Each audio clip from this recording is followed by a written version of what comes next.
In Boston, Norton, Massachusetts has issued a flood warning for the Connecticut River at Thompsonville from this evening to Monday afternoon, or until the warning is canceled.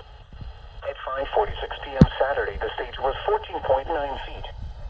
Flood stage is 15.0 feet. Minor flooding is forecast. The river will rise above flood stage by tonight and continue to rise to near 15.3 feet by tomorrow morning. The river will fall below flood